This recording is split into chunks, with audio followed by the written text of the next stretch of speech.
저희가 계속 전도서의 말씀 이제 나누고 있어요. 벌써 5번째 시간입니다. 이제 마지막 주가 다음 주가 마지막이에요. 네, 이제 거의 끝을 향해서 달려가고 있는데요. 이제 5번째 시간 실패가 하나님의 도구가 될 때라는 제목으로 우리 주님의 말씀을 함께 나누겠습니다. 여러분 주보를 보시면요, 항상 이제 믿음 속으로라는 이 코너가 있어요. 여러분 언제 그때 가장 많이 보세요? 속회 모임 때. 속회 모임 때 이제 오늘 말씀을 중심으로 한 3가지 주제들을 뽑아서 그걸 이제 속회 모임 때 이제 나누라고 그 내용들을 제가 이렇게 전달을 하거든요. 그런데요, 거기 1번 질문이 이런 내용이에요. 삶의 문제들이 그렇게 간단하지 않고 갈수록 복잡해지는 걸 느낄 때가 있나요? 네, 직장, 관계, 뭐 재정 등 여러 문제 속에서 점점 복잡해졌던 그 경험들을 나눠봅시다. 이렇게 되어 있습니다. 여러분 이제 속회 모임 때 나누실 텐데요. 먼저 한번 생각해 보세요. 여러분의 삶은 어떠세요? 심플하고 아주 단순하고 소박한 삶을 여러 하루하루 보내고 계세요? 아니면 매번 지날 때마다 왜 이렇게 항상 뭐가 쉬운 게 하나도 없나? 왜 이렇게 복잡할까? 왜 이렇게 꼬이는 일이 많을까? 내가 생각했던 것대로 왜 결과가 나오지 않을까? 이것 때문에 머리를 싸매고 계신 적이 더 많지 않나요?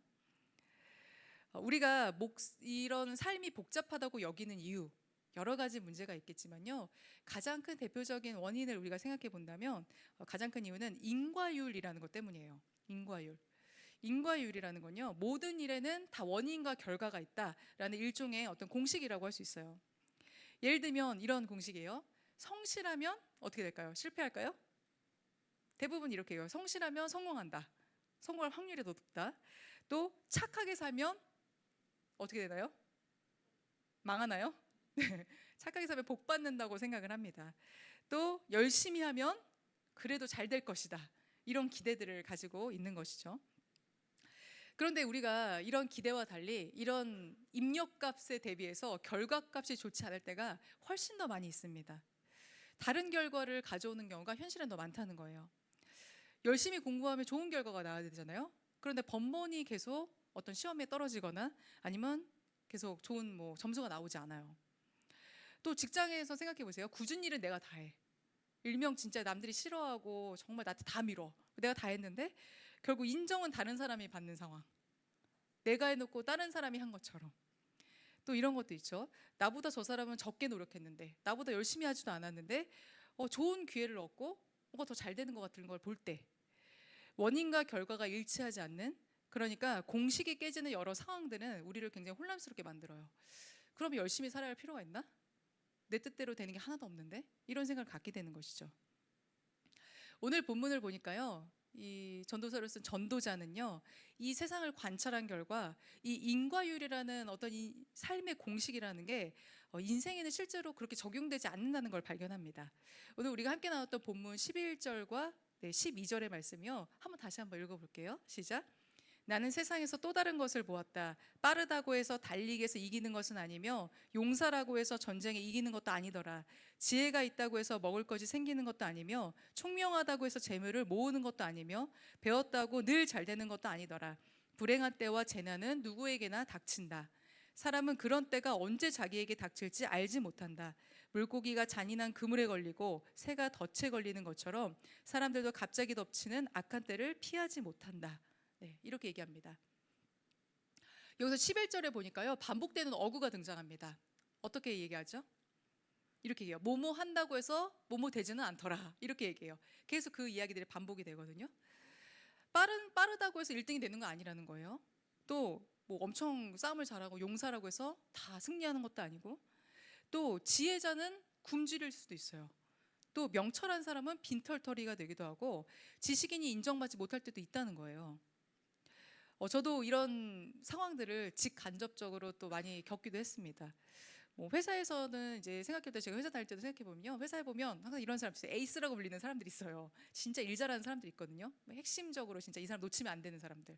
그런데 그런 사람들도 줄 한 번 잘못 썼다가 꼬꾸라지는 거 많이 봤습니다. 정말 열심히 하고 잘하는 사람인데 이제 직장에서는 항상 이제 사내 정치가 있기 마련인데 거기서 이제 다른 라인을 섰다가 이제 그분이 승진하면서 같이 승진을 못하고 다른 라인에 섰다가 이렇게 굉장히 좀 좌천되는 그런 것도 이제 보게 되었고요. 그리고 학교에서도요. 저도 이제 지금 졸업이 못 꾸민 학교 생활을 하고 있는데 학교에서도 보면 어떤 뭐 좋은 학교 학부 출신 또 좋은 스펙을 가진 사람들이 나중에는 뭐 박사학위 받고 교수 임용도 되고 또 잘 풀리는 줄 알았어요. 저도 학교 가기 전까지만 해도. 그런데 그 사람보다 훨씬 못하다고 생각되던 사람이 의외의 사람이 정말 좋은 대우를 받고 괜찮은 자리에 가는 것도 많이 봤습니다. 도대체 어떻게 된 거지? 저 사람 알고 보니까 누가 아들 아니야? 빼겠는 거 아니야? 이렇게 생각이 될 정도요. 될 정도로요. 좋은 조건이 좋은 결과를 낳는 것만은 아니라는 것이죠. 그렇다면 왜 이런 일들이 일어나는 걸까요? 왜 우리가 생각하는 것처럼 세상의 일들은 그렇게 풀려가지 않는 걸까요?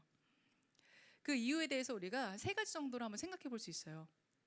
먼저는 죄로 인한 세상의 뒤틀림이 있습니다.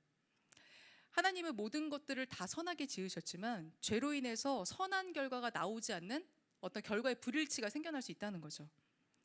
특히 어떤 좋은 입력값을 했는데 좋은 일들을 했는데 인간의 욕심이 거기에 딱 개입된다라고 하면 불법적인 요소가 거기에 파고드는 거예요. 그러면 생각했던 것만큼 좋은 결과가 나오지 않을 수도 있습니다.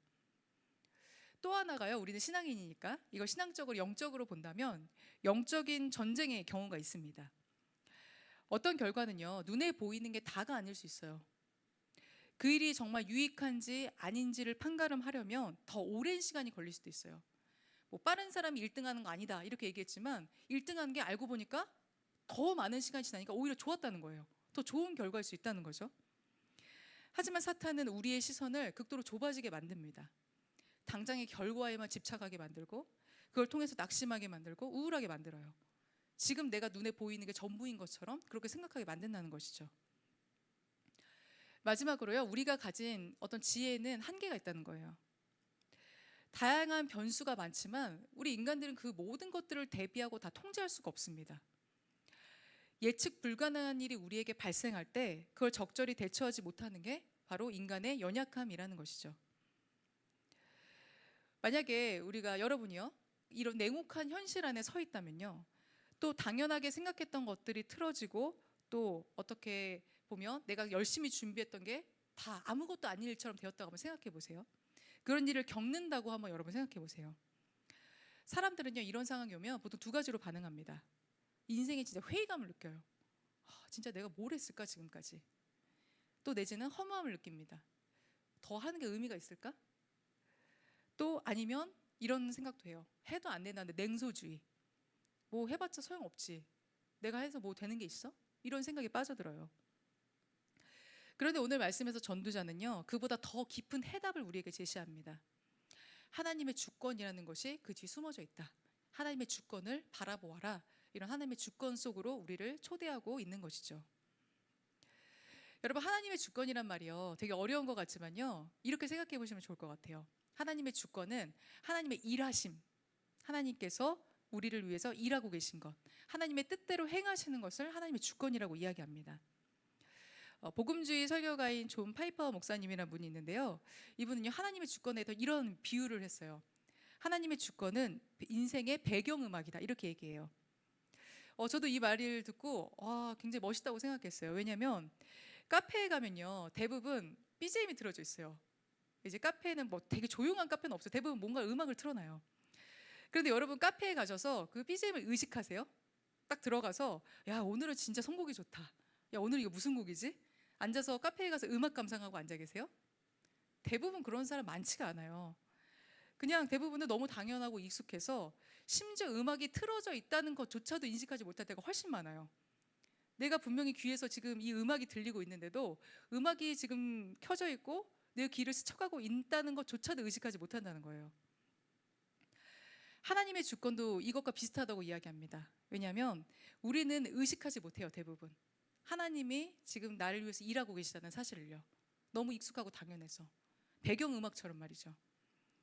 그런데요 하나님의 주권은요 우리가 인식하지는 못하지만 이게 틀어져 있는 BGM처럼 항상 우리의 삶 속에서 흘러가고 있습니다. 우리는 하나님이 보호해 주시니까 아무 일 없이 무사히 하루를 마칠 수 있다는 게 얼마나 기적인지조차도 우리는 깨닫지를 못해요. 우리의 삶은요 그렇게 하나님의 계획, 보호하심, 이끄심 그 모든 것 아래에 있습니다. 우리가 의식하지 못하는 그 순간에도 말이죠. 그 주권을 표현하고 있는 게 오늘 11절 하반부의 말씀이에요. 인과율을 넘어서는 무언가 있다는 거예요. 세상에는 이런 요소가 있는데 이걸 뛰어넘는 무언가가 있다. 그 뜻대로 되지 않는 무언가가 있다. 이걸 대해서 얘기해주고 있습니다. 우리가 이제 세번역 성경을 우리 젊은이 교회에서 사용하는데 여기 11절에는 그 이유에 대해서 이렇게 얘기해요. 불행한 때와 재난은 누구에게나 닥치기 때문이다. 이렇게 얘기해요. 그런데 이것은 사실은 의역에 가깝습니다. 이건 정확한 번역은 아니에요. 더 정확한 의미는요. 기회와 계기는 누구에게나 있기 때문이다. 이게 더 정확한 번역이에요. 기회와 계기는 누구에게나 있다. 그래서 인과율대로 흘러가지 않는다라고 이야기합니다.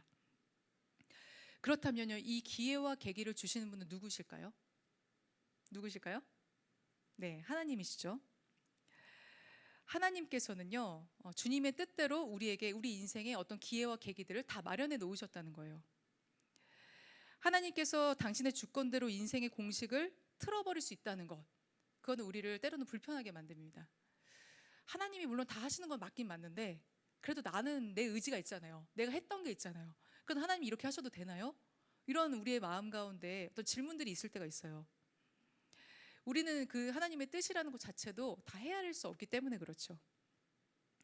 하지만 이걸 반대로 생각해 보면요, 동시에 우리에게 위로도 전해주는 걸 알 수 있어요. 왜냐하면 나는 그거를 지금 다 이해할 수는 없지만 주님께서는 내가 알지 못한 어떤 기회와 계기를 분명히 허락하시고 그 사실을 허락하고 계시다는 사실을 우리가 신뢰한다면 우리는 그 하나님의 틀어버리는 그 일들 가운데도 위로를 받을 수 있다는 거예요. 그래서 우리에게는 이런 확신이 필요합니다. 지금은 내가 계획하는 게 틀어진 것 같아. 내가 생각하는 게 그 내 뜻대로 흘러가지 않는 것 같아 보여요. 그래도 반드시 하나님께서는 그 모든 것들을 바로잡으신다는 것, 결국은 모든 것이 합력하여 선을 이룬다는 것, 내 삶의 전 영역은 세밀한 하나님의 어떤 통제 아래 있다는 것, 그 확신을 가진 사람만이 주님이 허락하시는 이 기회와 계기를 캐치하고 붙잡을 수 있습니다. 그렇다면 하나님의 주권을 인정하는 삶, 그건 어떤 삶을 말하는 걸까요? 네, 첫 번째는요, 하나님의 주권 아래 살아가는 방법. 첫 번째는 결과보다 순종을 선택하는 삶이에요. 우리가 인과율의 이런 세상 속에 살면서 우리는 늘 결과를 의식하며 살아갑니다. 효율과 성과를 낼 수 있는 일을 하려고 해요. 이런 일을 해야 이런 좋은 결과가 나오니까. 그런데 하나님의 주권을 믿는 사람은요, 어떤 결과가 아니라 순종을 기준으로 살아가요. 결과가 내게 달려있지 않다는 걸 겸손하게 인정합니다. 내가 하나님이 원하시는 일이라기 때문에 한다. 이게 비록 어떤 결과를 가져올지 모르지만 하나님이 원하시는 것이니까 한다. 이런 태도를 갖는 거예요. 이걸 잘 보여주는 성경 속의 인물이 있는데요. 바로 다니엘이라는 사람입니다.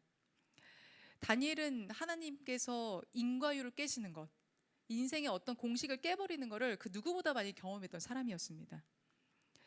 다니엘은 출신 되게 좋았어요. 어떤 출신인지 혹시 아세요? 다니엘 신분?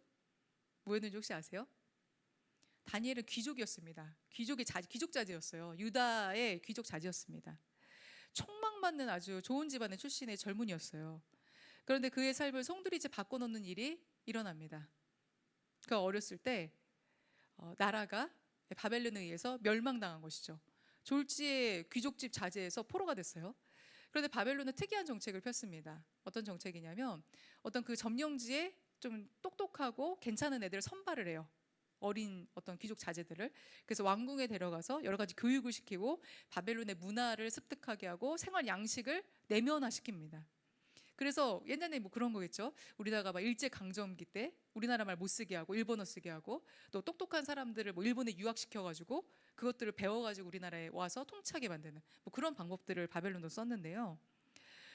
만약에 다니엘이 인과율에 따라서 살았다면, 그랬다면요, 포로가 된 자신의 처지를 다니엘은 인정했을 거예요. 그리고 바벨론에서 성공하기 위해서 온갖 노력과 수단을 가리지 않고 모든 걸 다 했을 거예요. 그렇잖아요. 나는 이제 현실적으로 포로야. 귀족이고 뭐가 없어. 근데 나는 왕궁에서 살게 됐어. 그렇다면 내가 살아나는 방법 하나밖에 없지. 그 누구보다 바벨론적인 사람이 되는 것. 그 누구보다 여기서 월등한 사람이 되는 것. 그래야 내가 성공할 수 있어. 이런 생각을 누구나 할 거예요. 그런데 다니엘은 어떻게 했을까요? 다니엘 1장 8절의 말씀인데요. 같이 한번 읽어볼게요. 다니엘은 왕이 내린 음식과 포도주로 자기를 더럽히지 않겠다고 마음을 먹고 환관장에게 자기를 더럽히지 않을 수 있도록 해달라고 간청하였다. 아멘. 이렇게 얘기합니다. 성경은 이렇게 얘기해요. 그가 마음을 정하였다. 이렇게 얘기해요. 바벨론적이 되는 것으로 마음이 정했다는 게 아니에요. 하나님의 주권, 하나님의 일하심을 신뢰했기 때문에 다니엘은 순종의 대상을 바벨론이 아니라 하나님으로 확실하게 마음을 정했다는 거예요. 음식뿐만 아니라 우상의 세계에서 당시 불법으로 여겨졌던 그런 불법이라고 규정되었던 행동을 합니다. 하루에 3번 시간을 정해서 기도하는 것, 이걸 하게 돼요. 인과율에 따라서 다니엘은요, 불법을 저질렀잖아요. 기도하지 말라 그랬는데 기도했어요. 그래서 사자굴에 던져지는 어떤 사형 선고를 받아요. 하지만 인과율 위에 계신 하나님께서는 그 결과를 깨고 다니엘을 살려주셨을 뿐만 아니라 더욱 존귀한 자리로 올려주십니다. 우리 사랑하는 믿음의 청년 여러분, 꼭 기억하시길 바래요. 결과보다 순종입니다.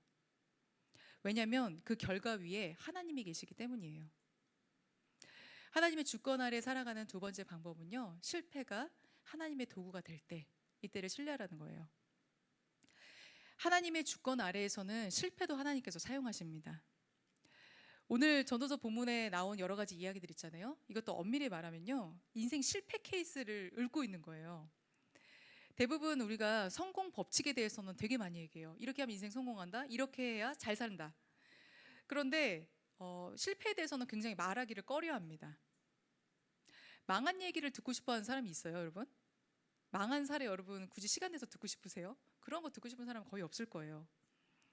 그런데 세상에서 유일하게 정말 실패에 대한 사례들, 사례 모음집, 가장 실패 사례를 많이 다루고 또 이런 실패를 오히려 긍정적으로 여기는 건 성경밖에 없을 거예요. 왜냐하면 그리스도인의 삶 자체가 그렇기 때문이에요. 나를 의지하면 필패입니다. 하나님을 의지하는 것 외에는 길이 없다는 걸 알려주기 위해서 성경은 실패 사례를 아주 너무나 많이 기록해놨어요. 하나의 또 예를 한번 들어볼게요. 18세기의 미국에서는요, 굉장히 유명한 사건이 발생합니다. 영적인 대각성 운동이라는 게 일어나요. 대붕이 일어나서 정말 엄청난 부흥의 물결이 일어나요. 18세기 미국에요. 그래서 많은 사람이 정말 다 예수님께로 돌아가는 회심 사건이 일어나고, 또 사회를 재정비하고, 또 많은 전 세계로 선교사가 파송되는 일들이 일어나게 됩니다. 그런데 이런 영적인 대각성 운동에 가장 큰 영향을 미친 사람이 있는데, 이 사람은 의외로 잘 알려지지 않은 인물이었습니다. 저도 말씀 준비하면서요, 이런 사람이 있다는 걸 처음 알았어요. 그러면서 깜짝 놀랐어요. 이 사람의 책이 저희 집에 있더라고요. 근데 저는 이 사람의 이름도 잘 기억을 못했기 때문에 이 사람이 책이 있다는 것조차도 잊어버린 거예요. 이 사람의 이제 누구냐면 데이비드 브레이너드라는 사람이에요. 그래서 데이비드 브레이너드의 일기라는 게 저희 집에 있었습니다. 그래서 열심히 또 이제 말씀 준비하면서 좀 읽어봤거든요. 이 사람은 왜 이름이 없는 사람인데 굉장히 중요한 사람이 되었을까? 브레이너드의 인생은요, 어떻게 보면 정말 실패의 연속이었어요. 집안은 되게 좋았어요. 할아버지도 판사였고 아버지는 국회의원이었어요. 그런데 아버지는 9살 때, 어머니는 14살 때 세상을 떠나면서 이 사람은 고아가 됩니다. 그리고 친척집을 전전하면서 살았어요. 굉장히 불우한 좀 어린 시절을 보냈죠. 그리고 나서 이제 하나님을 인격적으로 만나고 회심한 다음에는요, 공부 잘했나 봐요. 머리가 좋은 집안인 것 같아요. 예일대학교를 갔어요. 거기서 신학을 전공합니다. 거기 전공하고 뭐 졸업하면은 좀 탄탄태로였겠죠. 근데 또 문제가 생겼어요. 교수랑 또 싸워요. 이게 맞냐 틀리냐 이러면서 논쟁을 벌여서, 그래서 퇴학을 당해요. 쫓겨납니다. 예일대학교에서. 그리고 나서 이 사람은요, 선교사가 되기로 결심을 해요. 그리고 25살 때 하나님이 나에게 주신 비전은 인디언 부족을 향해 선교하는 것이다, 이런 마음을 가지고 이제 인디언 부족 선교를 나서게 됩니다. 그런데 거기서요, 젊은 나이에 인디언들에게 사역을 하러, 선교를 하러 갔잖아요. 그러면 좀 뭔가 잘 되어야 될 것 같은데, 그 열정을 가지고 가면 뭔가 사역의 열매를 맺을 수 있을 것 같은데, 이 사람은 그곳에서 폐결핵, 지독한 병마에 시달렸어요. 몸이 약했던 것 같아요. 결국 어떤 선교의 열매, 큰 업적 이런 것도 남기지 못하고 29살에 생을 마감하게 되었습니다. 여기까지만 보면 정말 대단할 것도 없고 특별할 것도 없는 어떤 그냥 세상적인 기준으로 보면 한 실패한 목회자, 또 선교사, 그런 이야기처럼 우리는 보여요. 그런데 그 이후에 그는요, 나오는 이제 세계적인 우리 선교사들이 있습니다. 전 세계로 갔던 많은 선교사들에게 정신적인 지주, 정신적으로 가장 깊은 영감을 주는 그런 대단한 인물로 나중에는 그 사람의 위치가 올라가게 됩니다. 왜냐면요, 이 사람은요 짧은 생이었지만 일평생 일기를 썼어요. 그런데 그 일기에는 어떤 내용이 담겨 있었냐면, 실패와 내적 갈등을 겪는 한 젊은이가 있었고, 그 일기 속에는 자신의 능력이 어떻게 하나님의 능력이 되는지 온 삶으로 간증한 한 신앙인의 이야기가 계속 온 생애를 걸쳐 적혀 있었습니다. 그 중에서 몇 구절, 이제 제가 열심히 일기를 봤다고 했잖아요. 몇 구절 같이 이제 인용을 해보면요, 여기 띄워주세요. 이렇게 얘기합니다. 1744년인데요. 나는 무가치하고 무능하나 그리스도의 영광은 여전히 드러날 수 있다. 이런 걸 이제 일기했어요. 이날도 이제 실패했죠. 사역에 아무도 열매도 없었던 날이에요. 또 이렇게도 얘기해요. 기도 중에 눈물이 흐른다. 나는 버림받았으나 그분은 나를 일으키신다. 이런 걸 이제 일기에 쓰면서 또다시 마음을 다잡습니다. 또 이렇게 얘기해요. 오늘 한 명의 인디언이 회개했다. 나는 침상에 누워 있었을 뿐이다. 병에 걸려서 한 명의 인디언이 돌아오는 걸, 그런 열매밖에 못 맺은 거예요. 하지만 그럼에도 너무 기쁜 나머지 이제 또 일기에 쓴 거죠. 그리고 이제 마지막 일기예요. 나의 실패는 그분의 도구가 되었습니다. 나는 모든 실패 가운데 하나님을 경험했습니다. 이렇게 작성하고 이 사람 일기는 끝이 납니다. 이것만 보면 실패가 뭐가 대단하다고 이런 걸 일기에 쓰고 마무리했을까? 그런데 이 사람의 일기는요, 제가 말씀드렸던 것처럼 전 세계를 향했던 선교사들이 이 사람의 일기를 이제 인쇄한 그 책을 다 들고 갔다고 해요. 자신이 낙심될 때, 하나님이 나를 버리신 것 같이 느껴졌을 때, 내가 아무 무가치하다고 느껴졌을 때 이 사람이 썼던 이 일기의 내용들을 보면서 이걸 붙들고 기도했다고 해요. 이것이 나에게도 주신 하나님의 말씀이다. 하지만 실패가 하나님의 도구가 되었듯 나의 삶도 그렇게 사용하여 주옵소서. 이런 기도를 이제 선교사들이 이 사람의 일기를 보면서 하고 다시 한번 하나님의 마음을 드렸던 것이죠. 그래서 이런 진솔한 믿음의 고백들이 이후에 200년간 이어졌던 이 대부흥 운동의 불씨가 되었습니다. 그렇게 생각해 본다면요, 우리 여러분의 삶 역시 여러분 스스로 평가하고 판단할 일이 아니라는 거예요. 인과율의 세상에서 여러분은요, 어떤 성공의 위치에 있지 못할 수도 있어요. 누군가 나보다 더 많은 걸 가진 사람 앞에 우리가 서 있다면 그럴 수 있죠. 하지만 우리는 인과율 너머에 계신 하나님을 믿는 사람들입니다. 그렇기에 지금 내 모습만으로 내가 실패했다, 안 된다, 가망 없다, 그렇게 여기지 마세요. 그거는요, 불신앙이에요. 하나님의 주권보다 자기가 더 위에 있는 거예요. 자기가 더 위에서 나 자신도 판단하고 있는 거예요. 하나님께서는 우리가 실패라고 여기는 그 모든 순간마저 주님의 도구로 사용하는 분이심을 여러분 꼭 믿으시길 바랍니다. 사실 이 세상에서 가장 강력한 인과율이야말로 이거죠. 죄의 삭은 사망이다. 이것만큼 강력한 게 어디 있어요? 죄를 지은 사람은 죽는다. 이 공식을 깨신 분이 있습니다. 누구시죠? 우리가 믿는 그분? 네, 예수 그리스도이시죠. 율법은 늘 인과율을 강조해요. 그게 정의라고 여겼거든요. 잘못을 저질렀으면 벌을 받아야지, 죄를 저질렀으면 죽어야지. 그런데 주님께서는요, 그걸 넘어서는 은혜를 보여주셨습니다. 예수님은 죄인이 아니기 때문에 십자가에 달릴 이유가 없어요. 예수님이 인과율의 적용을 받지 않는 분입니다. 하지만 십자가를 지셨고 부활하셔서 죄의 결과값이 죽음이 아니라 은혜라는 하나님의 주권적인 일하심을 보여주셨습니다. 우리 사랑하는 믿음의 청년 여러분, 우리가 사는 세상은요, 결코 당연히 만만치가 않아요. 계속 우리를 평가하려 들 거고, 또 세상의 소음에 귀 기울이게 만들 거예요. 네가 그랬으니까 이렇게 됐지, 네가 이렇게 하니까 이거밖에 안 된 거야, 이렇게 정죄하려 들고 또 우리를 계속 판단하라고 할 거예요. 그때 꼭 여러분 기억하시기를 바랍니다. 내가 부족하고 연약하기 때문에 하나님이 필요하시다는 걸요. 그 하나님께서 나를 영광의 도구로 사용하길 원하시다는 사실도 여러분 꼭 기억하시길 바랍니다. 이번 한 주 여러분 한 5분이라도요, 제가 여러분께 이 말씀을 기억하면서 한번 적용할 수 있는 과제를 내드릴게요. 실패를 사용하시는 하나님, 우리가 한번 기억해 보면서요, 한 5분이라도 한번 짧게 여러분 한번 일기를 한번 써보세요. 그래서 우리 예화에 나왔던 브레이너드처럼요, 여러분이 한번 실패 일기를 한번 써보는 거예요. 그래서 여러분이 실패로 느끼는 한 가지 사건들을 한번 적어보고 그것을 하나님 앞에 꺼내놓고 한번 기도해 보시기를 바랍니다. 그러면 하나님께서는요, 분명히 잠잠하게 응답해 보실 거예요. 응답하실 거예요. 그 실패 내가 쓸 거야. 내가 그 실패를 사용할 거야. 이렇게 말이죠. 그렇게 하나님의 다스림 안에서 살아가는 우리 모두가 되기를 주님의 이름으로 축복합니다.